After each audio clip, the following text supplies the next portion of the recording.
Just as warm weather brings blue crabs out of the mud, that great gathering basin that is the Chesapeake Bay watershed becomes outdoor classroom to eager learners of all ages. With experiences designed uniquely for both students and teachers, CBF's education program is fueled by a powerful idea. You gotta be there. Yep. Now, is that a planet or a star? Developing critical thinking skills in young minds is a cornerstone of the field education program for student groups. The tidal, what's happening here? The water's being pulled in and out by the moon's gravity. Well done. Yeah. Wow. Mysteries abound in the natural world, and students working in groups are challenged to solve them. Often the path to a solution requires team building, verbal and written communication skills, as well as the use of math tools. And topics for investigation go beyond environmental science to include local history, culture, and art. My kids are inner city kids, so they don't get the chances. They don't have the resources. Where would the Chesapeake Bay Foundation? The field trips are just invaluable to us. We are going to just sit here and appreciate what you are witnessing right at this moment. Kids need to know that art can be found anywhere around them. Just the beauty of the sunsets out here, where they might not be able to see that in town.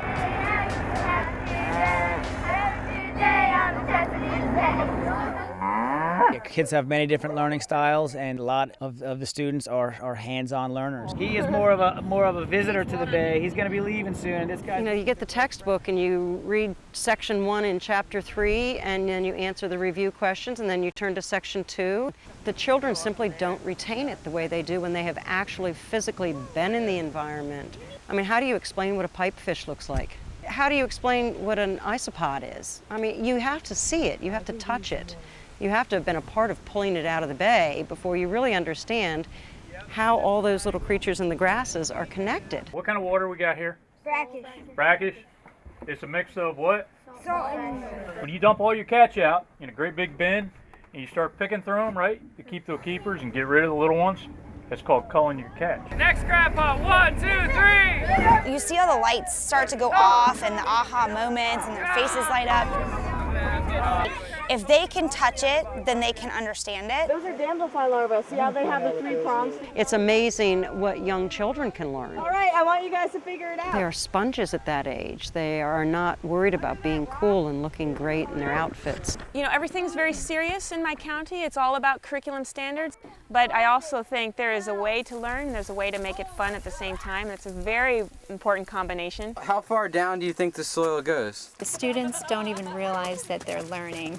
You know, they're having so much fun. They're so involved with all of the activities. There's just a whole window of opportunities and lots of teachable moments. I'm learning what a watershed is, because I've always heard it, but I never really understood. You hold it like that, they cannot bite you any other way. Once you get out here, the Bay Foundation staff, they're in charge. The teacher does not have to know about all the fish and all the activities. You don't have to be the expert when you're out here. I am not an outdoorsy person, but I have become one in the last couple of days. This experience hits on science standards, geography, social studies standards, language arts. Pretty much every single life science SOL is directly touched upon out here. Predator-prey, ecosystem, biomes, habitats. We can talk about habitats in the classroom, or we can look at habitats. Yeah, that's a huge one. That one might be. Of course, the greater value in providing students an outdoor experience in the watershed is when that experience is leveraged into the classroom. This is where a teacher who has participated in CBF's professional development program can make all the difference. When they asked us, okay, where is your knowledge level? And straight up was, I totally am on board, I'm 100% get this, I was like, I'm gonna be honest, I'm right here at the beginning. For any teacher who's gonna bring their students out, it is invaluable if they come on a teacher training trip. You know better what's gonna happen on the trip, and then you can start kind of enticing your students, and anticipation is often half the fun. That's the mummy chog. Scoop up like. So if we start talking about mummy chogs in the classroom, then they come out here and wow, voila, you have a mummy chog. So. Teachers gain not only a valuable baseline understanding of the workings of the watershed and its living creatures, but also some real-world techniques for integrating environmental science into the core subject areas of language arts, math, and social studies.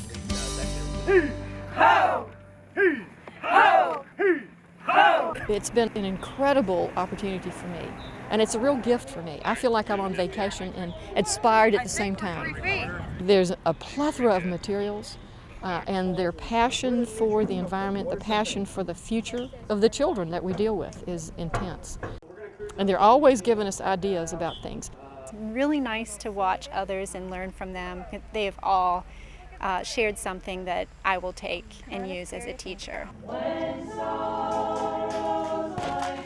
Fresh caught from the Chesapeake Bay.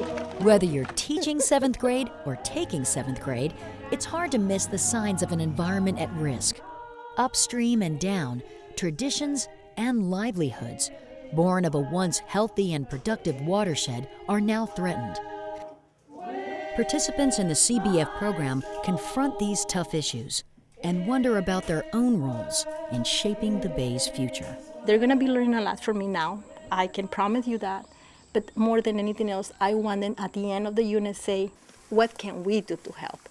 You can't submerge yourself in the natural environment and not take that and cherish it because you've been able to experience it and know that it exists. So when you go back to the city and you get caught up in the fast-paced life there, you can remember and know that there's other places. Even my little 10-year-olds really understand the Bay and their connection to it by the time they've finished with one of these trips. Last night we were out at maybe an hour before sunset, and those guys... The more knowledge you can give a child, the better choices they can make. These children have taken this information home, they've acted on it, they're taking shorter showers, they're turning the lights off on their parents. I believe in my heart of hearts that they do turn out to be better citizens when they get older, that they do develop that sense of stewardship. Oh, that's a soft trap. I was in its shell probably a half hour. I've never had one student that comes back that hadn't been changed in some way. We all went through that mud, and there's a true sense of accomplishment on the other side of that. 2, 1.